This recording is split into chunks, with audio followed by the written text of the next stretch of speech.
नमस्कार दोस्तों। आज मैं लेकर आई हूँ एक पारिवारिक कहानी। अगर आपको यह कहानी अच्छी लगे तो प्लीज हमारा चैनल सब्सक्राइब करें। अरे वाह, भाभी के तो मजे ही हो रखे हैं। बहू बाहर एनजीओ में जाए।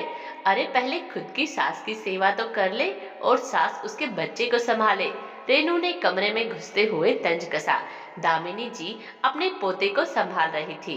बोली, अरे तो क्या हुआ, मैं इसकी दादी नहीं हूँ क्या? मेरा भी तो कुछ फर्ज बनता है आखिर। देख मुन्ना कितना खुश है मेरे साथ। देख इसे अपनी माँ की जरा भी याद नहीं आ रही। मैंने इसे दूध पिला दिया, बस आराम से खेल रहा है। कि आजकल तो सभी लोग डायपर में रखते हैं। बहू भी मुन्ने को डायपर पहना देती है, लेकिन आज मुन्ना देख कितना खुश है।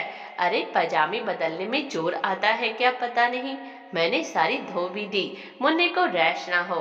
रेनू सब सुनकर बोली, हाँ जब सास है तो सही।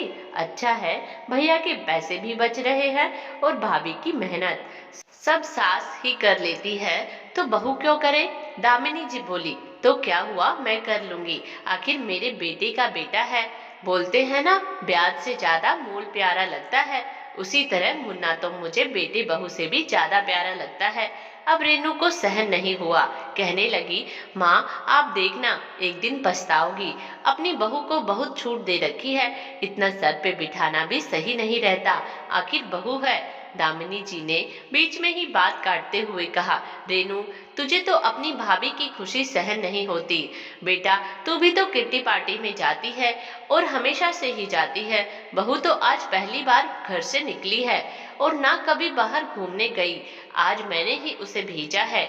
बाहर के लोगों से मिलना मिलाना होगा, तभी तो बाहर के बारे में जानेगी। और उसकी शादी को 2 साल हो गए, बेचारी मायके भी नहीं जा पाती जब से मुन्ना हुआ है।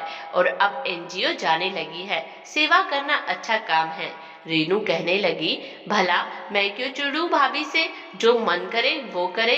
पर बाद में अपनी बहू का रोना मेरे सामने मत गाना, बहू कुछ करती नहीं हमारा। रीनू तो वैसे ही नाराज हो रही थी, इतने में ही दामिनी जी के घर की डोरबेल बजी। देखा तो एक पार्सल था। रीनू ने पूछा, माँ इसमें क्या है? दामिनी ने बताया कि तेरी भाभी का जन्मदिन है कल, तो मैंने सोचा उसके लिए कोई गिफ्ट मंगवा लेती हूँ। रीनू ने कहा, अच्छा सब कुछ बहू के लिए ही? माँ अब बेटी को भूल गई, अब मेरे लिए कुछ नहीं?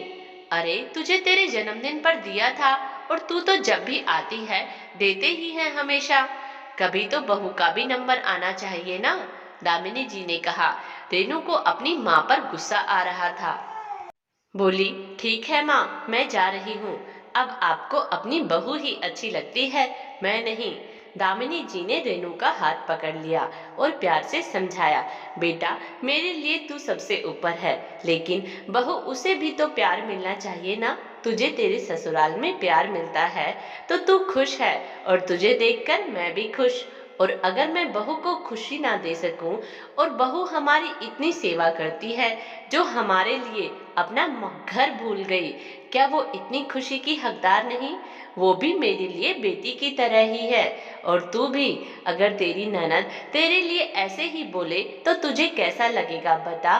रेनू चुप हो गई और बोली, माँ सही कहती हो, मेरी ननद तो बहुत अच्छी है। मुझे भाभी के लिए ऐसी सोच नहीं रखनी चाहिए, आखिर वो भी हमारी तरह इंसान है।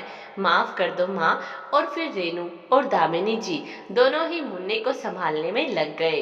दोस्तों यह कहानी आपको कैसी लगी प्लीज कमेंट्स बॉक्स में जरूर बताएं। धन्यवाद।